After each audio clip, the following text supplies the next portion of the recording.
يا نبي السلام عليك يا رسول السلام عليك ورحمة الله وبركاته.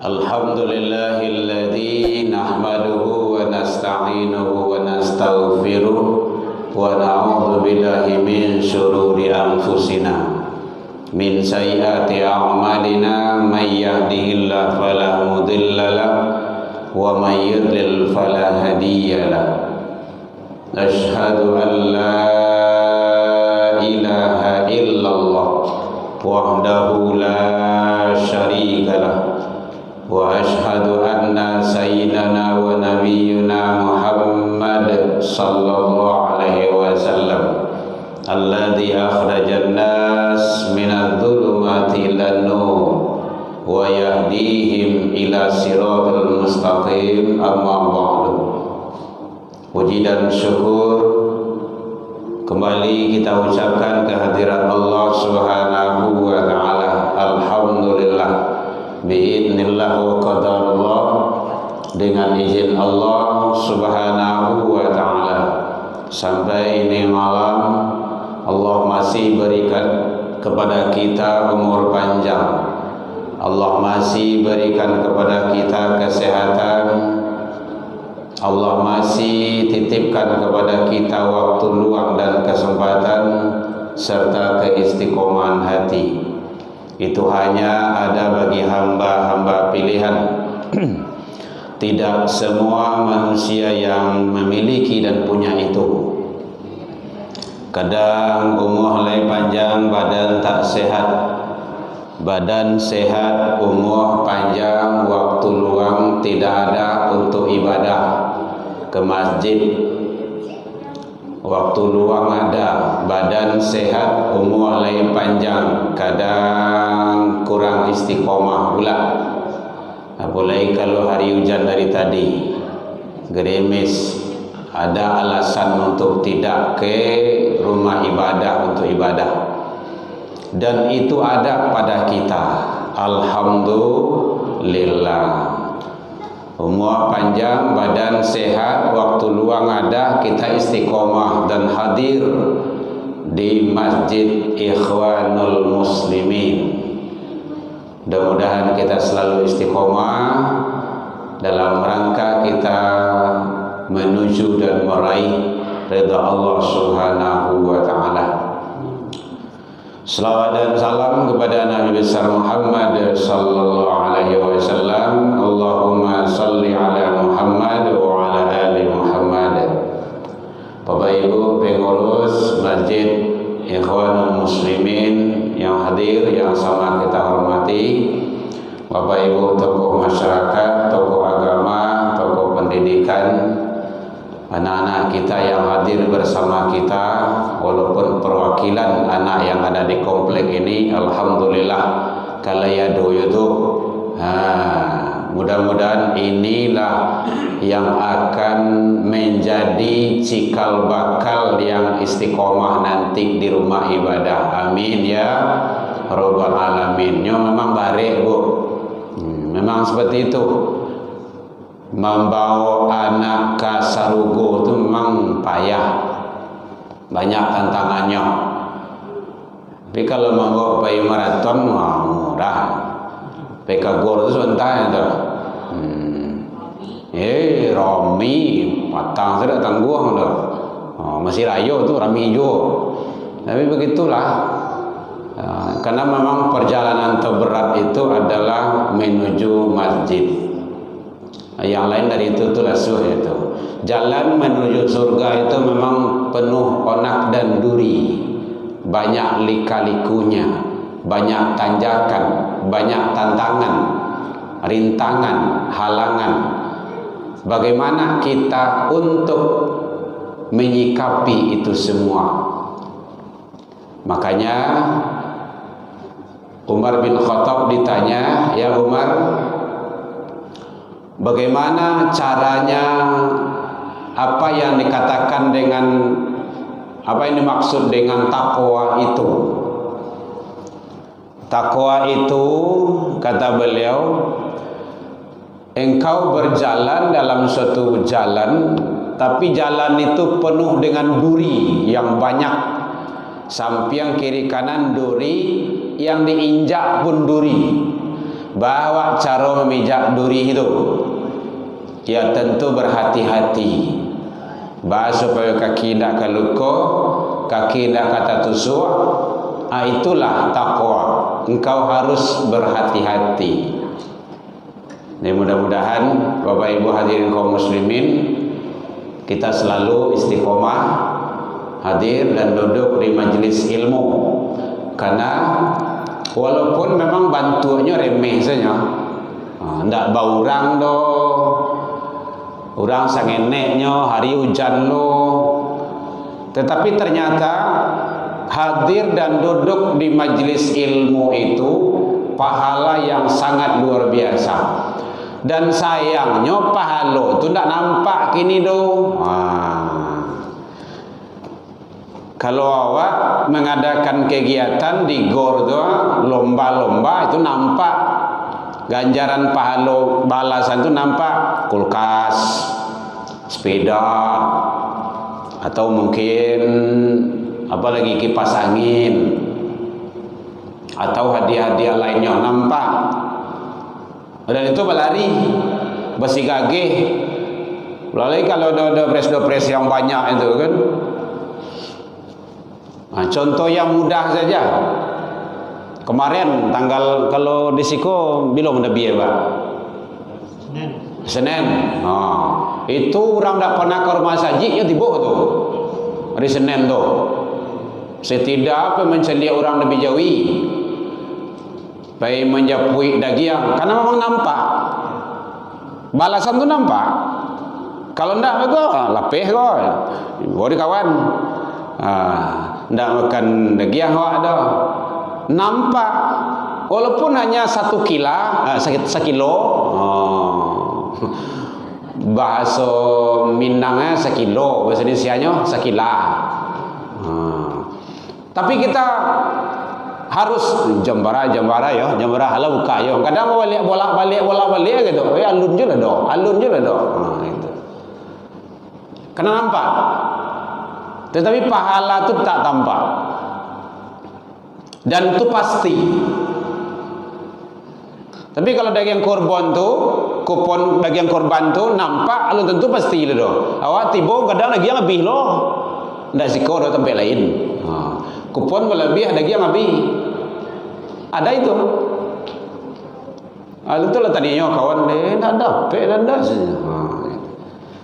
Ya memang begitulah. Kalau sesuatu yang dinampakkan oleh Allah, maka manusia itu akan bersegera, bergegas, bergasak-gasak, basi gagih. Tapi itulah rahasia Allah. Allah masih merahasiakan, dan pahala ganjaran itu, ajrun azim itu jelas adanya.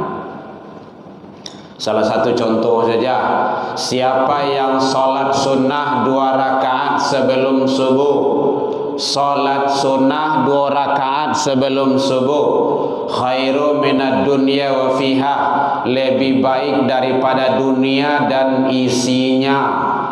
Uish, Masya Allah. Dunia kok, isinya. Tu lebih rancak solat sunnah sebelum subuh tu 2 rakaat itu dah. Cuman memang lu nampaan palo dah. Kau dinampaan, bakinci-kinci orang kemari itu mah. Ndak percaya cobaan salah. Boleh Bapak Ibu pengurus buktikan saja. Yang duduk di saf pertama ini siapkan 100.000. Jejerkan 100.000 per tikar itu. Di belakang 50, sudah tu 5, sudah tu 10, sudah tu 5.000. Di belakang 1.000 selai. Kamu orang balari dulu. Kamu kok batu 100.000. Bah kenapa? Nampak. Ajaran azim itu nampak ganjarannya itu.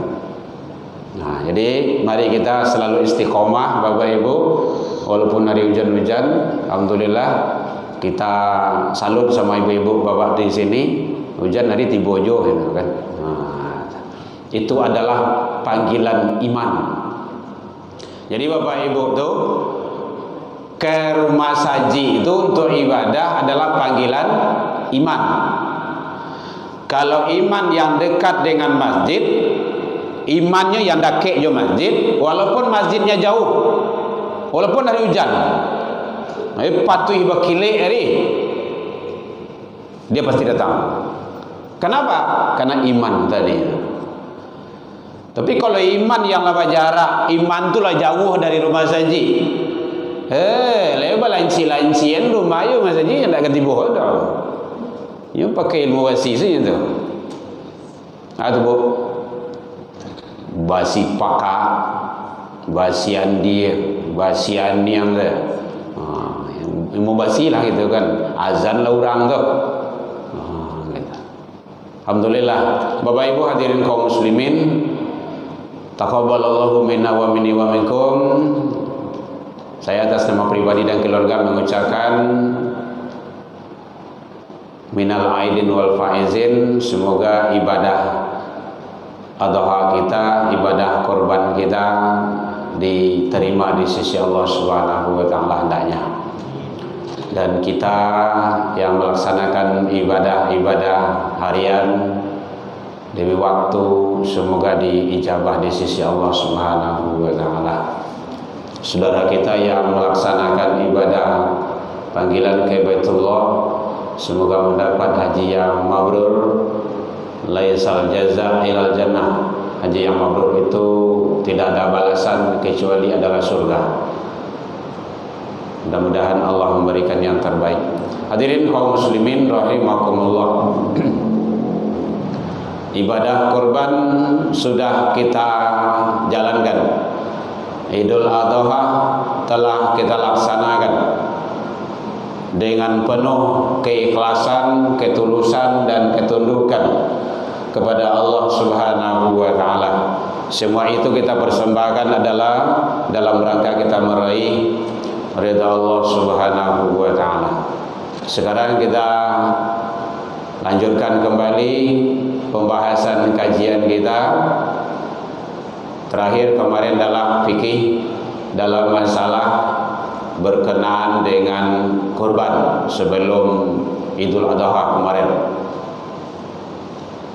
Dan sekarang kita lanjutkan kembali tentang kajian kita, yaitunya fikih ibadah, tentang masalah wudu, fadilah, keutamaan, kaifiat, manfaat, faedahnya sudah kita kupas, sudah kita jelaskan agar kita lebih bisa mengamalkan. Jadi ilmu itu untuk kita amalkan bersama-sama Bapak Ibu, terutama untuk saya yang menyampaikan. Jadi kalau lah tahu tentang ilmu wudu, kita amalkan wudu itu setiap waktu kita berwudu. Asal subuh juga iya wudu. Nah, itu prinsip lagi itu, prinsip dalam menjalankan ibadah. Siap awak buang air ketek wudu, siap buang air gadang wudu. Sebelum pergi kemana-mana kita berwudu. Kenapa? Karena kita udah tahu ilmunya. Ternyata wudu itu adalah amalan yang sangat luar biasa. Kita jaga wudu karena Allah sayang, Allah cinta kepada hambanya, kepada orang-orang yang menjaga wudu. Innallaha yuhibbut tawwabin wa yuhibbul mutatahhirin. Taharah mutatahhirin. Nah, ini penting. Kita amalkan, kita biasakan wudu. Jadi kalau tak biasa salah moko berwudu, nah kini awak biasa lah. Apalagi awak lah bomu gua, lah gaya-gaya gua, kamanga yo awak lah. Kalau seandainya kita wafat, kita mati dalam keadaan berwudu, wafat mati menghadap kepada Allah dalam keadaan suci, luar biasa. Barabui malaikat rahmah untuk memperbaiki, menyelenggarakan, membawa ruh kita yang suci. Barabui, itu hebatnya. Jadi makanya kita jaga. Kita tidak tahu entah kapan kita akan mengembuskan nafas yang terakhir. Yang jelas perbanyak saja ibadah. Ibadah sunnah kita berbanyak. Puasa sunnah kita berbanyak. Nampang kita meninggal dalam keadaan puasa, itu kan sangat luar biasa itu. Pahala puasa sunnah itu sangat hebat. Siapa yang rajin melaksanakan ibadah saum, puasa, maka balasannya disediakan oleh Allah. Dia bebas memilih masuk ke dalam surga dari pintu yang telah disiapkan oleh Allah, Babur Rayyan. Jadi spesial orang-orang yang rajin puasa itu. Apalagi kalau kita meninggal dalam keadaan ibadah, kan sangat luar biasa. Hadirin kaum muslimin rahimakumullah. Jadi tentang taharah bersuci sudah kita kupas kemarin sedikit, bicara masalah hal-hal yang berkaitan dengan najis. Hadirin kaum muslimin rahimakumullah. Landasannya Al-Quran, itunya firman Allah Subhanahu wa taala surah Al-Baqarah tersebut ayat 222. Yang hafal kita itu annallaha yuhibbut tawwabin. Bapak Ibu hadirin kaum muslimin rahimakumullah. Sekarang kita lihat, sebelum kita lanjutkan pembahasan kita, masih dalam kategori yaitunya yang berkenaan dengan najis, supaya kita lebih memahami. Jangan sampai kita apa saja nanti kadang tidak najis, sama kecil najis, kadang itu adalah najis tetapi kita tidak peduli. Contoh kecil saja, kenapa kita disunnahkan buang air kecil itu adalah duduk atau jongkok? Salah satunya adalah supaya percikan air seni, air pipis itu tidak kena kepada apa? Kaki, pakaian bawah, celana ataupun rok bagi perempuan. Makanya duduk. Yang kedua, supaya dia lancar dalam buang air kecil itu. Ketiga, disunahkan, kalau bahasa kampung namanya mendaham. Dengan kita mendaham, oh memang tidak dibatuk doh, dibatuk-batuan, nanti ada tekanan di perut kita itu, tekanan keluar, maka akan sempurna lah. Di banyak kaifiat. Kalau ada saja percikan air pipis, karena itu najis, kena kaki kita, kena paha kita, atau kena celana kita, apalagi kalau yang tagak-tagak itu nanti berarti celana kita sudah bernajis. Dan awak beranggapan biasa saja. Kita pernah mengadakan pelatihan salat khusyuk, itu memang udah lama, Hotel Ambacang dulu, sebelum berubah, sebelum gempa. Itu memang betul-betul kita melaksanakan istinja itu dengan sebaik-baiknya. Salah satunya adalah dengan mendaham itu. Itu tujuannya adalah membantu.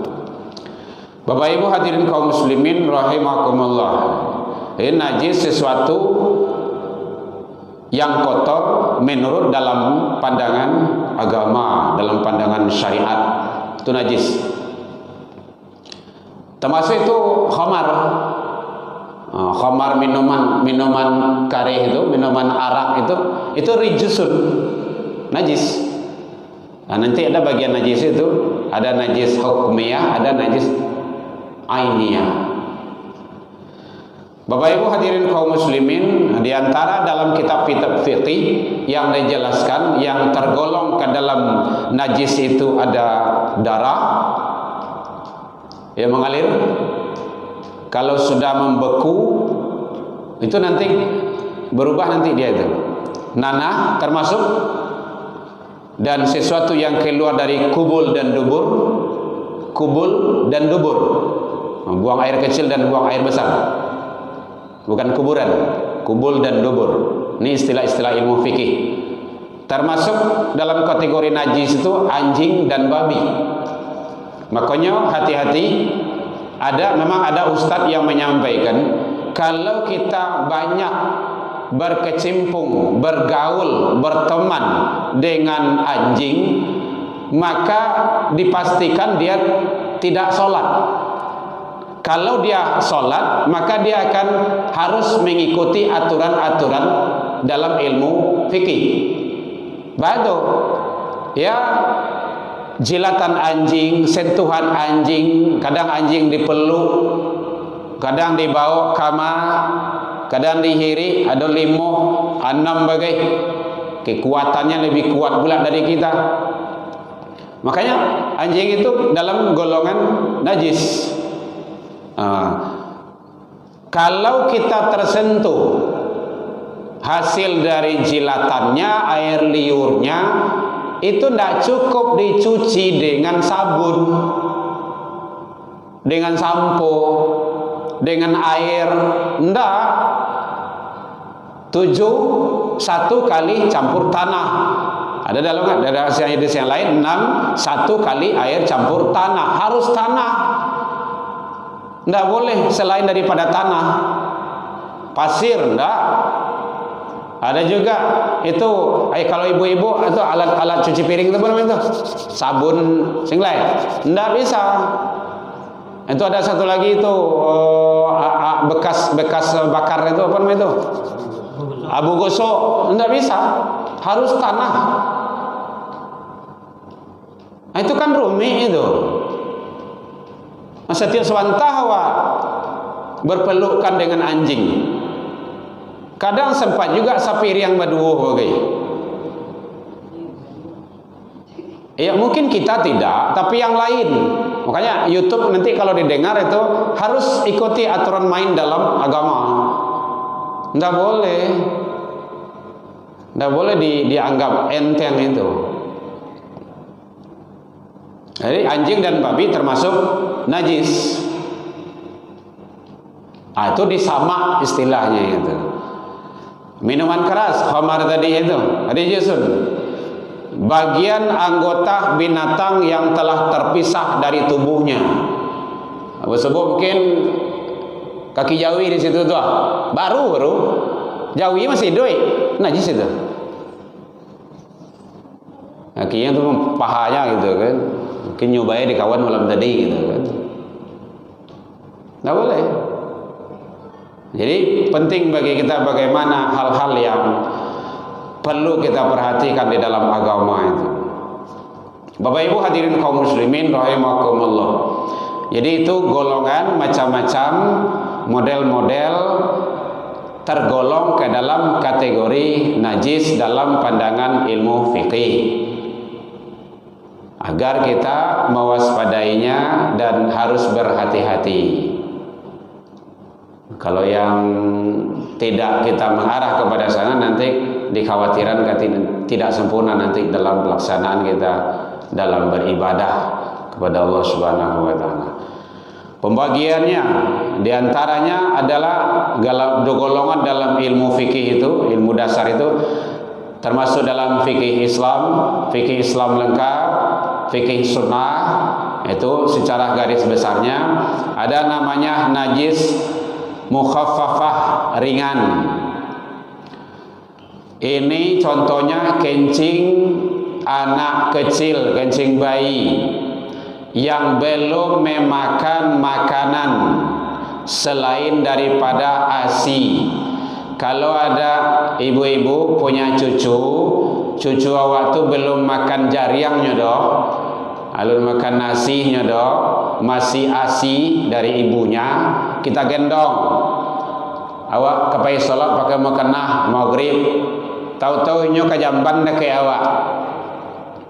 Itu ndak perlu diganti makanahnya. Cukup ambil air percikan saja. Cukup. kalau bayinya belum makan makanan yang lain, makanan tambahan. Biarlah makan daging jauh lah itu, tak muah lah tu dah. Bayinya laki-laki cukup percikkan saja.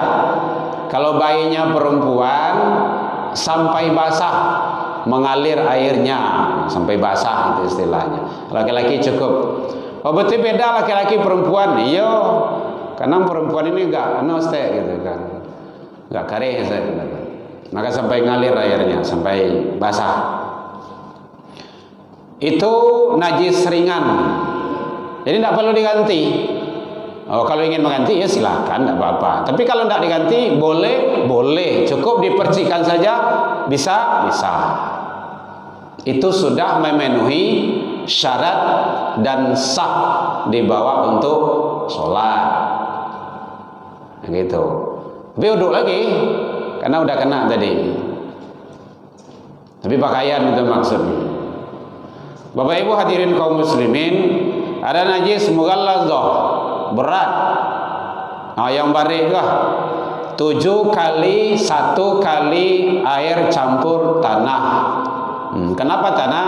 Ternyata Bapak Ibu hadirin, di dalam tanah itu ada zat, ada enzim-enzim yang bisa menguraikan, menghilangkan, menggugurkan daripada kandungan-kandungan yang terdapat di dalam jilatan anjing dan babi tersebut. Dan itu tidak ada pada benda-benda yang lain. Makanya harus tanah. Jadi kalau ada mungkin ibu-ibu ada punya peliharaan anjing di rumah, dibuatkan tempatnya, boleh melihara anjing, boleh. Nanti ada ketentuan-ketentuan itu. Kalau tujuan-tujuan tertentu. Tapi kalau lalu lalang so anjing itu masuk rumah, ramah dong. Tapi kalau untuk jaga tanaman, jaga rumah, jaga tumbuhan, untuk hal-hal sifatnya untuk membantu, boleh. Tapi spesialis rumahnya, makanannya, tempatnya juga spesial. Tahu-tahu nak tolong lagi makan anjing bekal sore ya. Kalau Minang kan anjing tuh. Nah gitu. Anjing ya Indonesianya. Jadi masnya nyuagian jo piring awak, piring dapur tu. Nyuagian tu terus nyucalian anjing tu makan sampai habis. Tu nyambil piring nyolatan ke dalam piring tu. Sampai piring awak balik tu. Tanya, "Joa tadi ada giah makannya. Jo piring mah, piring yang mah, piring tua. Lai ba cuci, lai mah, joa, jo sabun. Ibu ambil balik. Cuci dengan air 7 kali, 1 kali ibu cari tanah. Kalau tidak ada tanah di rumah awak, cari tanah tetangga. Dia minta, yang cilok. Kau di muka saji kan banyak tanah tu. Tanah kali. Karena anjing tu biasanya dia makan kan tidak dengan tangannya. Anjing makan kan dengan mulut, lidahnya, air liurnya itu. Nah itu peta itu di dalam piring itu. Tidak boleh dipakai oleh kita, masih dalam najis. Nah, di 7 kali. Bayang tak 7 kali cik piring seperti itu 7 kali dah. Jadi makanya tidak bisa main-main kalau dengan najis berat itu. Mughallazah namanya itu, berat. Jilatan anjing dan babi. Nah, kalau kita punya peliharaan hewan yang seperti itu kan perlu ekstra gitu. Bapak Ibu hadirin kaum muslimin, ada kepatannya Bapak Ibu boleh. Supaya kita lebih jelasnya. Kemudian juga yang ketiga mutawassithah. Jadi mukhaffafah, mughallazah, mutawassithah. Nah, ringan, barik, kemudian juga sedang. Itu bahasa awaknya, istilah fikihnya tadi. Bapak Ibu hadirin kaum muslimin rahimakumullah. Contohnya, segala sesuatu yang keluar dari kubul dan dubur itu najis sedang, tipis, BAB. Itu adalah najis sedang. Termasuk juga sesuatu yang memabukkan. Teler ya, minum. Orang teler, orang minum itu dia tergolong ke dalam perbuatan yang dilakukannya itu najis. Dia sudah kena najis yang namanya najis mutawassithah, pertengahan, sedang. Bapak Ibu hadirin kaum muslimin, termasuk susu hewan yang tidak halal dimakan. Kira-kira contoh itu.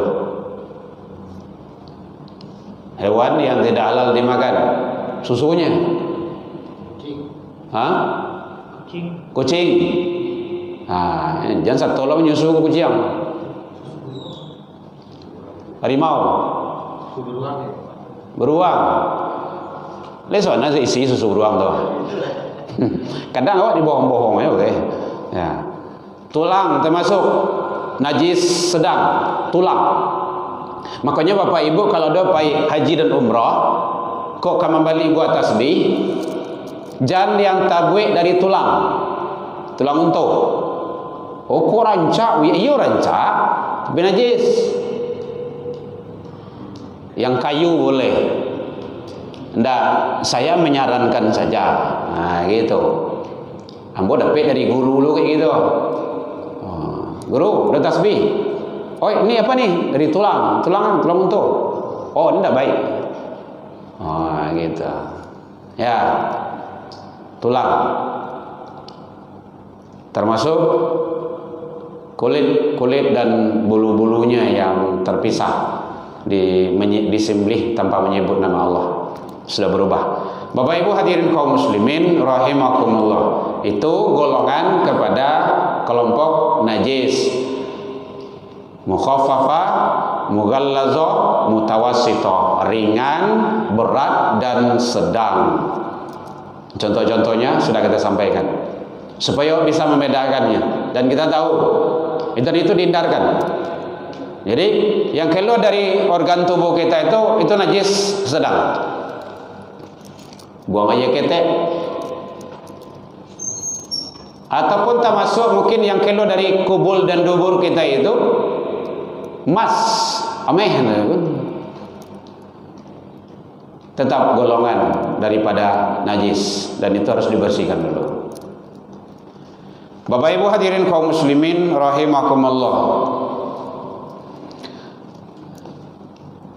dalam ilmu fikih ada juga yang disebut dengan najis itu najis ainiyah dan najis hukmiyah.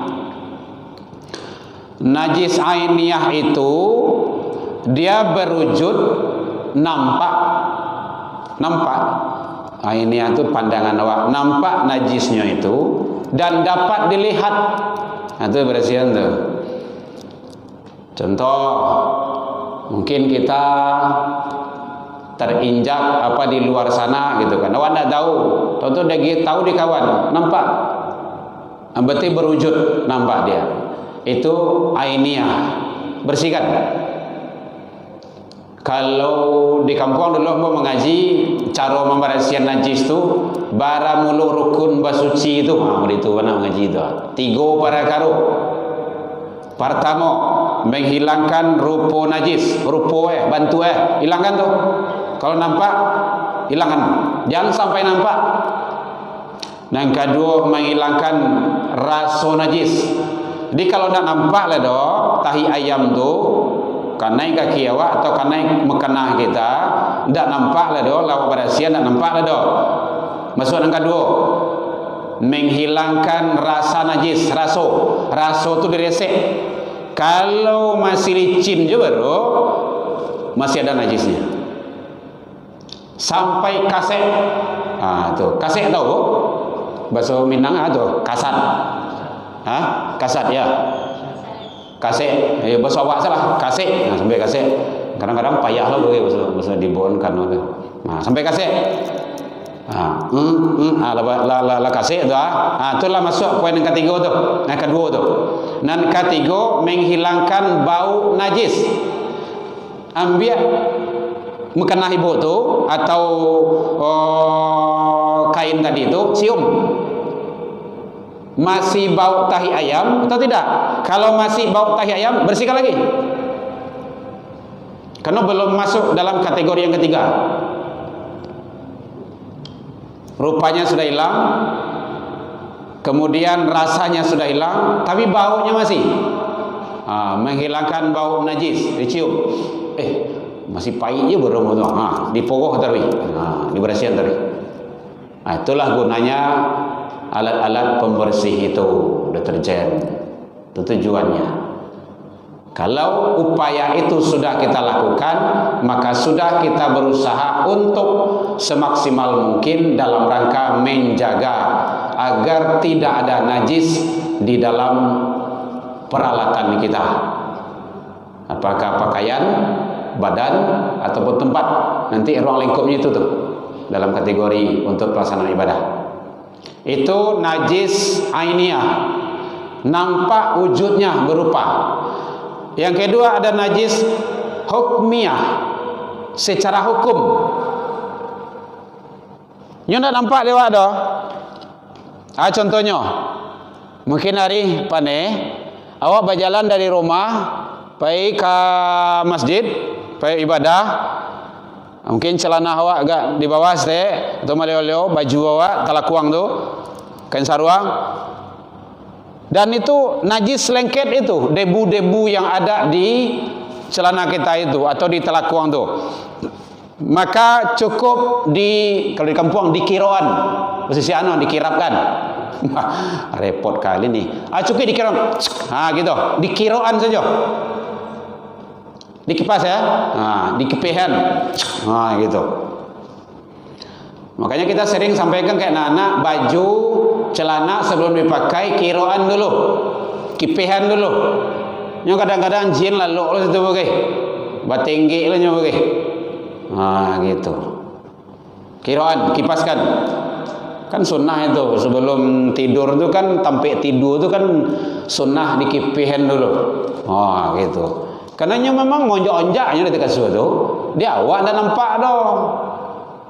Tapi nya monjak di kasur itu urisnya, sprimbet senyum. Apalagi kalau baru balik lah. Goliang-goliang situ tu mah. Ndak nampak dia awak. Kok nampak dia awak? Waduh, ndak kabaran ni masuk kamar waktu tu. Bantu itu bantu jin gitu kan. Untuk setan. Bapak Ibu hadirin kaum muslimin, jadi itu najis hukmiyah. Ada najis ainiyah kalau nampak bersihan secara hukum syara, hukum ilmu fikih. Najis hukmiyah itu cukup dikipaskan saja. Nanti ada juga yang ketiga, yang najis yang dimaafkan. Lah susah awak untuk menghilangkannya. Gitu. Kita sudah berusaha, tapi sudah tidak mungkin lagi, sudah susah untuk menghilangkannya. Contoh kalau zaman-zaman dulu kan sabun-sabun itu kan memang enggak kurang itu. Apalagi kalau di sawah di ladang, ada kena tahi ayam gitu kan baunya masih pahit gitu, lengket itu. Susah untuk menghilangkannya. Itu nanti najis yang dimaafkan namanya itu. Bapak Ibu hadirin kaum muslimin, tapi yang jelas kita udah usaha maksimal dulu dalam rangka kita untuk menjaga agar terjaga dalam hal untuk pelaksanaan ibadah. Bapak Ibu hadirin kaum muslimin rahimakumullah, itu dalam kategori najis. Pembagian najis, macam-macam najis dan golongan-golongannya tadi.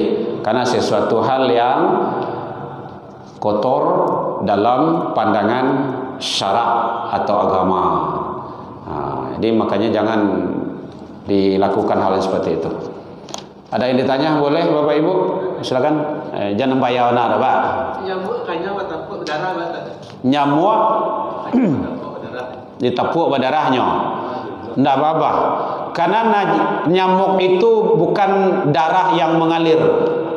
Contoh, awak pergi ke ladang, ke sawah, ke tepi bandar tu lah. Pulang dari bandar tu, awak udah mau solat gitu kan? Kapai solat, sadang solat, nampak acik, tu acik.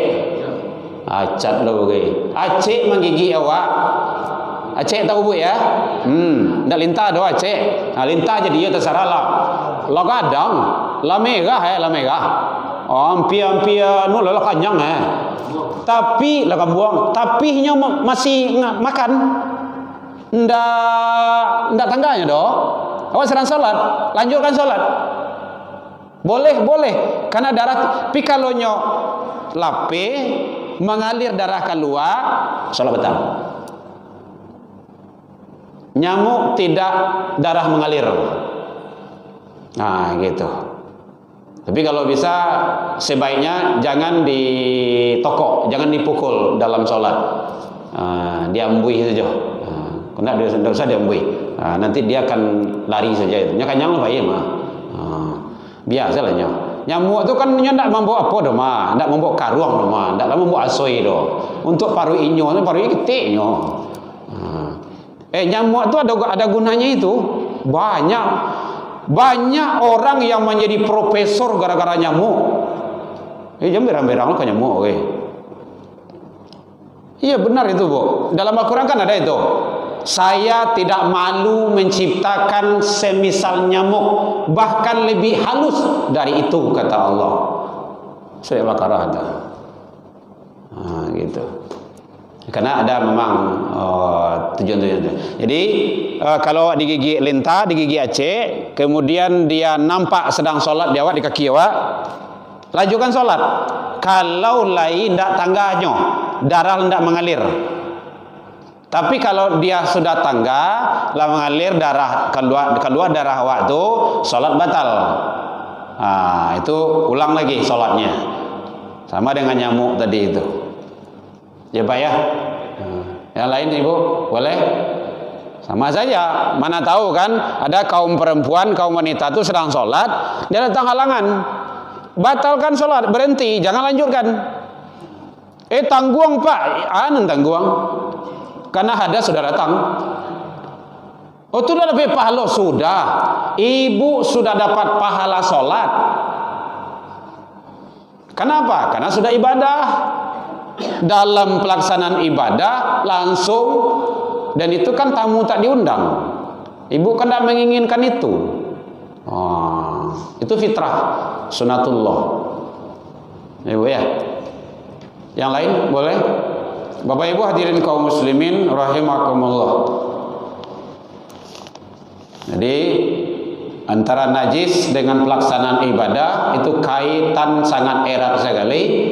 Perlu dijaga dan perlu kita perhatikan agar ibadah kita lebih tertata, lebih diijabah oleh Allah Subhanahu wa taala. Syariatnya kita berusaha Bapak Ibu. Syariatnya berusaha.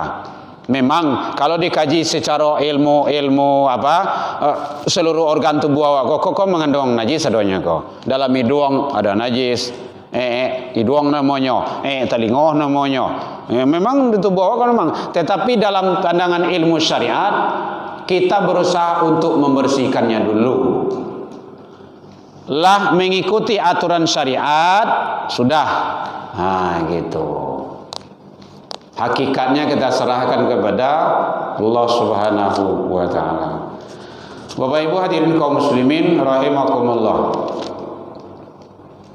Masih ada yang ditanyakan? Kalau tidak, kita lanjutkan tentang yang berkenaan dengan pelaksanaan ibadah wudu, teknisnya. Kemarin kan kaifiatnya, karena dia berkaitan itu.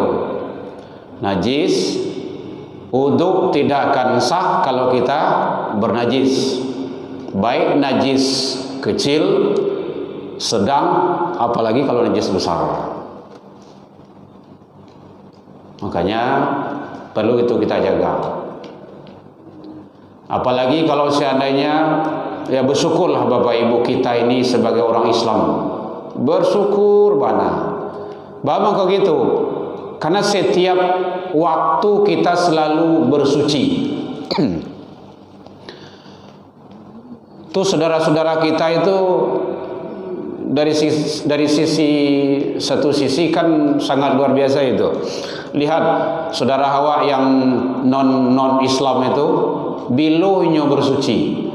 Siap halangan, lai pandai sucinya.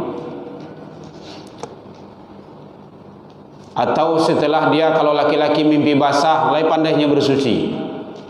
Siap melahiran. Makanya selalu bergelimang dosa. Makanya ayat Allah itu khalidina fiha, dia kekal selama-lamanya dalam dosa itu. Makanya beruntung awak dalam Islam itu sangat luar biasa. 5 waktu barasian taru itu. Nah, sebelum kita sholat membarasian tubuh awak, membersihkan anggota dulu. Itulah dengan wudhu. Jadi sholat itu membersihkan tubuh, wudhu membersihkan anggota tubuh. Paham Ibu ya? Anggota nan salapan kah? Ada orang mengecian tulang salapan kare, anggota nan 7 gitu kan. Jadi sebelum kita sholat kita sudah diampuni Allah. Apalagi kalau sholat berlipat-lipat ampunannya. Kan kemarin sudah banyak hadisnya kita bahas itu. Belum sholat kita, setiap kita berwudu keluar dari anggota wudu itu dosa, berjatuhan dan berguguran, hanyut bersama air wudu. Kan sangat luar biasa. Ya, makanya kita bersyukurlah. Jadi saudara-saudara kita, saudara-saudara kami seiman, seakidah, sesama Islam, karena awak di dalam Islam jangan keluar mulai Islam tu. Karena memang ada banyak yang minat keluar dari Islam tu. Banyak. Ya macam-macam lah karena-karenanya. Mungkin karena nikah, karena minantu, karena suami, karena istri, karena harato, karena dunia. Tagadai. Bukan hanya saja tagadai, tajwa. Kalau gadai bisa cabui ilmu, tajwa akidah tu. Akan sangat zalim kita itu. Belum di akhirat nanti. Jadi kita berselindung kepada Allah, jaga Bapak Ibu anak cucu kita. Jangan sampai anak cucu awak menikah dengan orang-orang di luar Islam. Kalau kan nikah junyo, masuknya Islam dulu, Muslim dia dulu. Azan. Kenapa itu? Itu menjaga kesucian itu di dalam Islam itu. Sampai-sampai begitunya. Agar kita selamat hidup dunia dan akhirat. Bapak Ibu hadirin kaum muslimin rahimakumullah. Jadi kita sudah masuk ke dalam ranah yang berkenaan dengan najis, pembagian najis, macam-macam najis dan golongan kelompok-kelompok najis tadi. Bagaimana cara menyucikannya? Mudah-mudahan kita sudah bisa untuk mengamalkannya. Bapak Ibu hadirin kaum muslimin rahimakumullah. Demikian saja. Allah pemingkum. Kalau masih ada yang bertanya, kalau tidak kita sholat. Ila liqa fastabiqul khairat wa billahi taufiq wal hidayah. Wassalamualaikum warahmatullahi wabarakatuh.